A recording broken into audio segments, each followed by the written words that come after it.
The sheriff didn't just cut the power to my neighbor's house that night. He shut down an entire circus that had been draining the lifeblood of my ranch for months. And if you'd been there to see the look on her face when the lights went out, her karaoke machine, the popcorn maker, the bounce house, even the giant inflatable flamingo deflating in slow motion, you'd understand why I still laugh about it to this day, even after all the headaches it caused me.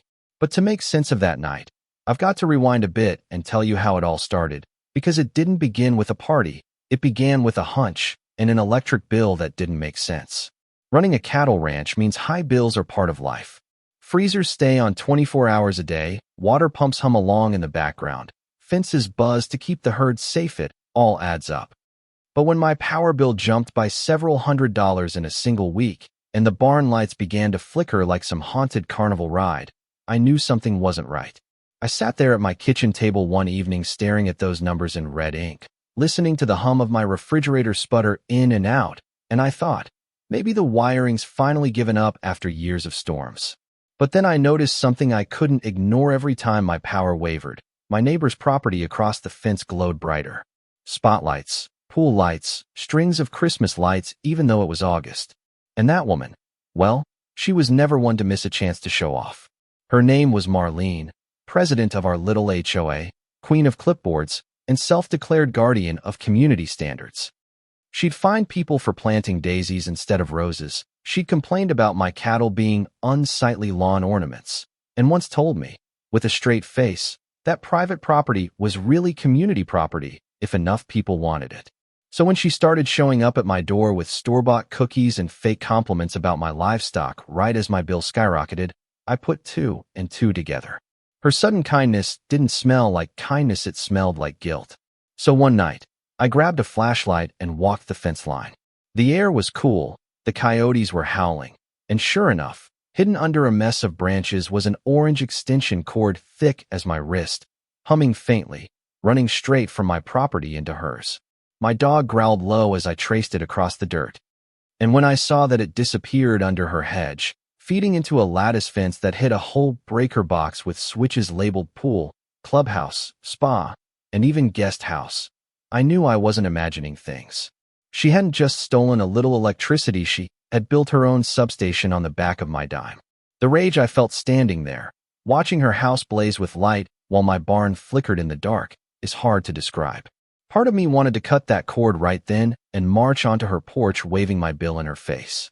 But I knew Marlene too well. She thrived on drama. She'd spin the whole thing until I was the bad guy, and the HOA would back her up. So instead, I started gathering proof.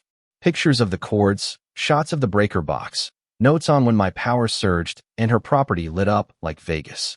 I called the folder Operation Parasite. Of course, eventually I had to confront her. I walked over one afternoon with some excuse about needing a wrench, found her sunbathing by her pool with a margarita in hand, all of it powered by my ranch. I asked, as politely as I could, if she'd noticed anything strange with her power. She smiled behind her oversized sunglasses and said everything was running beautifully thanks to community upgrades. I pressed her, told her my bills were through the roof, and I'd seen a strange cable. That's when she pulled out a laminated binder full of bogus bylaws, clauses she'd clearly written herself, declaring that the HOA had rights to shared utilities for the good of the community. She even offered to make me an honorary member if I stopped complaining. When I told her theft was theft, she narrowed her eyes and said if I touched that cable, the HOA would fine me for damaging community property. Then she laughed, loud enough for the neighbors to hear, and told them I was just bitter because I couldn't keep up with modern living. My fists clenched so tight I dug crescents into my palms, but I walked away, vowing I wouldn't let her win this battle of spin. The theft escalated quickly. She hosted HOA meetings with laptops, projectors, coffee makers all glowing off my stolen power. She threw late-night parties with karaoke, bounce houses, and floodlights bright enough to rival a football stadium, while my pumps sputtered and my cattle risked dehydration. And then one morning, I opened my mailbox to find a letter stamped with the HOA seal, fining me $300 for failure to maintain community power access. I nearly tore it up, but I saved it as evidence. The absurdity was infuriating, but also darkly funny. Me sweat and bills were literally fueling her arrogance. That's when I went all in. I bought wattage monitors and installed them on my lines, capturing the surge every time she fired up her margarita machine or ran her gaudy neon HOA sign that blinked "Community First" in red letters. I mounted cameras, even borrowed a friend's drone to catch nighttime footage of her breaker box feeding cords to popcorn machines and inflatable dinosaurs.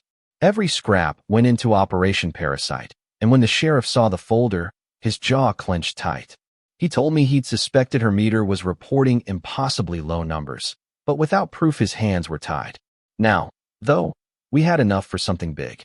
We planned a sting at the HOA's summer bash.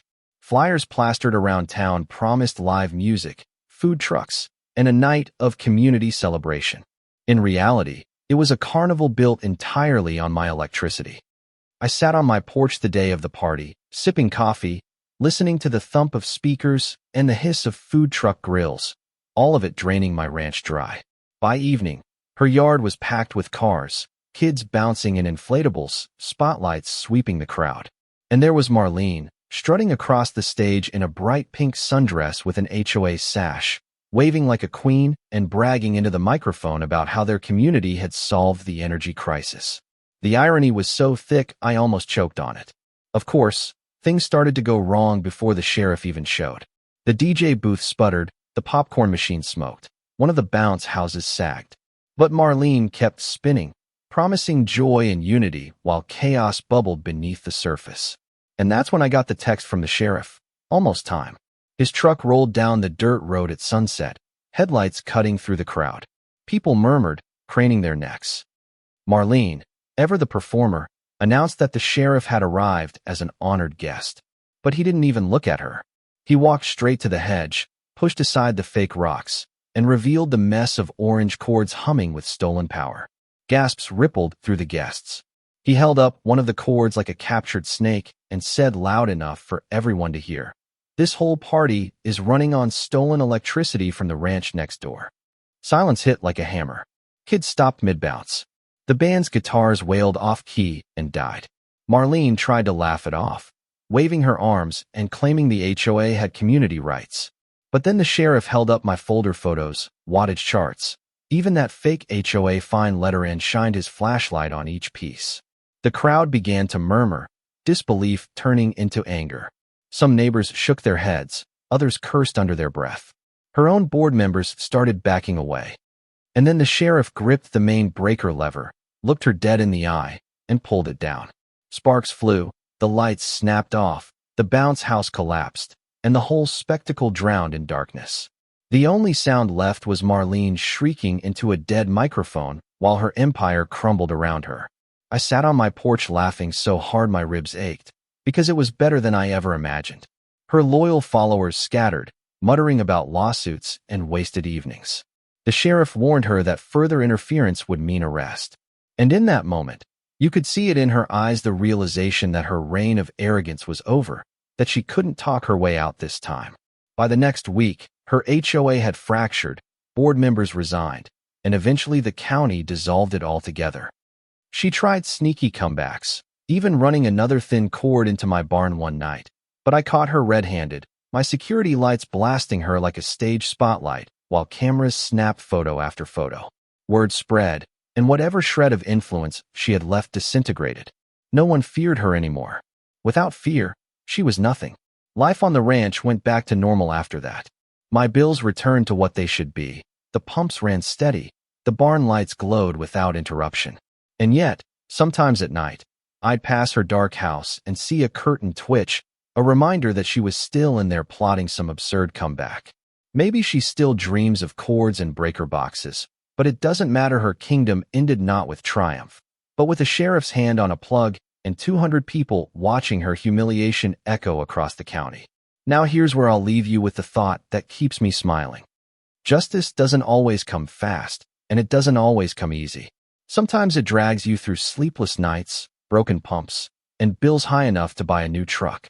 But when it does arrive, and it arrives with timing so perfect it feels cinematic, it makes every ounce of struggle worth it. That night, watching her inflatable flamingo crumple and her smug grin finally crack, I knew I'd never forget the sound of silence after the sheriff pulled that plug. So tell me, how do you think? Was she just a power thief who got what she deserved? Or was there any part of her that believed she was building something bigger than herself? Drop your thoughts down in the comments. Let me know if you've ever dealt with a neighbor or an HOA this outrageous. And don't forget to share this story if you believe justice, when it comes, is worth the wait.